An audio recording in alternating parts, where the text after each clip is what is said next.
சிலர் இன்னும் பார்க்கலாம், இந்த உலக ஆசாபாசைக்காக, ஓட்டு சீட்டுக்காக, பதவிக்காக பிறரிடத்திலே வணங்கக்கூடிய காட்சி நம்மால் பார்க்க முடிகிறதா இல்லையா? வணக்கத்துக்குரியவன் அல்லாஹ்வை தவிர எவர் என்று சொல்லிவிட்டு ஓட்டிற்காக பிறர் காலில் விழக்கூடிய சூழ்நிலை நாம் பார்க்கிறோமே இல்லையா? இந்த அற்பமான வாழ்க்கைக்காக, பொருளாதாரத்துக்காக இறைவன் எதை ஏற்றுக்கொள்ள மாட்டோனோ இணை வைக்கக்கூடிய காரியங்கள் முஸ்லீமாக இருக்கக்கூடிய மக்கள் எத்தனையோ பேர் செய்யக்கூடிய சூழ்நிலை நாம் பார்த்திருக்கிறோம். நீங்கள் பல ரீதியாக பார்க்கலாம், பேப்பரிலே பார்க்கலாம்.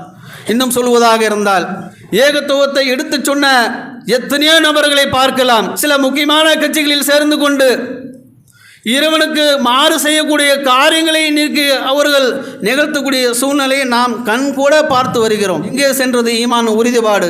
இது உறுதியான ஈமானா என்று சிந்தித்து பார்க்க வேண்டும். அல்லாஹ்வுடைய தூதர் ஸல்லல்லாஹு அலைஹி வஸல்லம் அவர் கழுத்தில் வாள வைத்த போது அல்லாஹ் என்னை காப்பாற்றுவான் என்று